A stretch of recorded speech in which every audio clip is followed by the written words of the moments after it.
Just a little bit of respect, yeah, and that's, of course, the wonderful Aretha Franklin, who recently passed. Such a sad loss for the world. But, we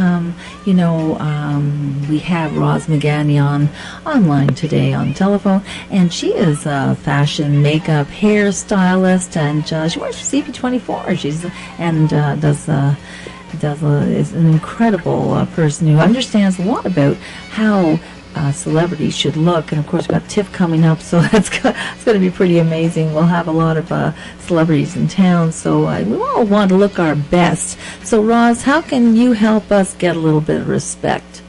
Good morning. Good. Well, yes, she was the queen, right? Aretha was the queen, and as she was in living and vibrant and beautiful and glamorous all the time, that was her signature. She just,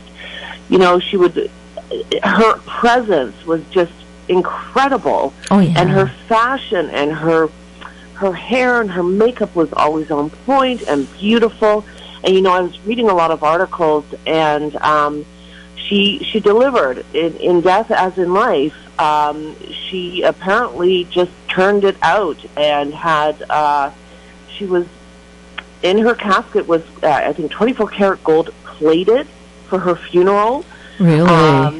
For her, she had on this Louis Vuitton red shoes, 5-inch stilettos she was wearing in the casket. Oh my. She had a red dress, a signature. She loved red, right? A red dress, I believe that was lace and a boat neck and bedazzled. And the comments were that she just looked gorgeous as she did in life. Like, she just really, they brought it. And her hairstylist, who had been her hairstylist, I think, for, 30, 40 years, whatever it was, said that he had seen her and done her hair a few weeks before she passed. Mm-hmm. And, she knew it was coming soon. They both did, and they had discussed everything. And really? And he was with her, after she passed, and did her hair for her. And she looked fabulous. And he said that was just such a beautiful, touching opportunity to have that time with her.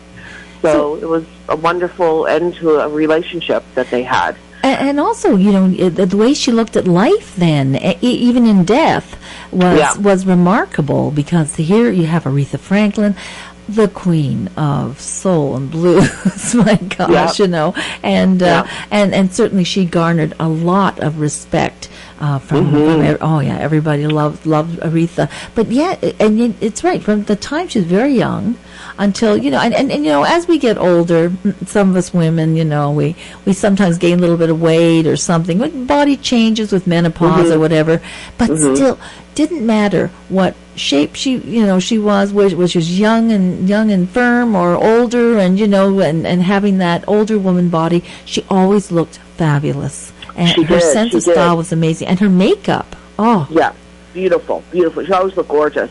I even saw her. I watched a bit of a clip of her interview with Oprah, and she just looked fabulous, even though she was older, as you said, and more mature. Mm-hmm. She was wiser, and I think the main thing is that she garnered respect as well. She wasn't just, a glammed artist. She was a human rights activist, and she was known for that as well. So.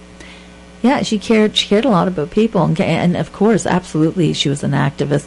And with Aretha Franklin, how would our listening audience, how would they be able to garner that kind of respect? Because a lot of people just sort of take for granted, and they get up in the morning, they throw something on, they may comb their hair, brush their teeth, get out the door.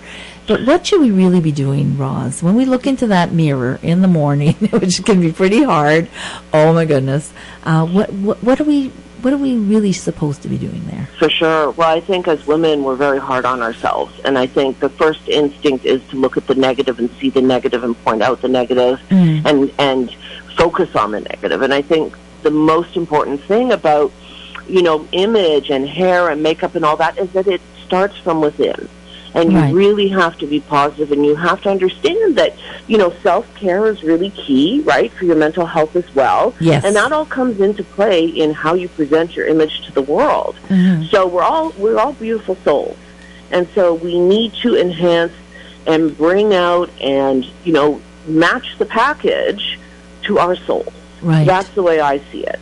So I really believe, as women in particular, if you can tap into your good qualities and don't think about makeup and hair and fashion as hiding things or hiding the bad qualities. It's about enhancing the good. And we all have wonderful qualities. So we just have to hone into those and really focus on them and present them well and tie it up with a bow. A lot of men are wearing which are very in fashion right now, by the way. Bows are yes, they are very in fashion. They're fabulous. You see bows everywhere. But that's how we need to bring garner that respect, like you said. We have to respect ourselves in so many in so many layers, and men too. And of course, you talk about women and men. Oh my gosh, we sound so sexist, because of the whole thing with the gender thing, but. What? But it didn't matter. Whatever gender people are, we all, a lot of men wear makeup, and heterosexual men are. They're starting to, yeah, they're starting to put a little bit of stuff on, and just to smooth things out and make them so. And you deal with men every day. You put the makeup on for television, For sure. I think what's popular right now for men, and that's what they're understanding and learning from us, which we can, I guess maybe we'll get into trouble for women's splaining, but, I think, skincare for sure, physical fitness, which applies to women too, and just being well-groomed, right? Tending to your eyebrows and making sure there's no stray hairs where they shouldn't be, and, get rid of that unibrow. Do it. Exactly. Okay. And maybe the comb-over is, quite passé, and let's embrace what you do have and what you don't have and style it properly and have it well groomed. And hygiene, personal hygiene, of course, is always important, key. very important. Right? And a belt with some pants always helps, to hold men them who up. men who wear pants with a belt. I mean, it's not a lot of men don't think about that.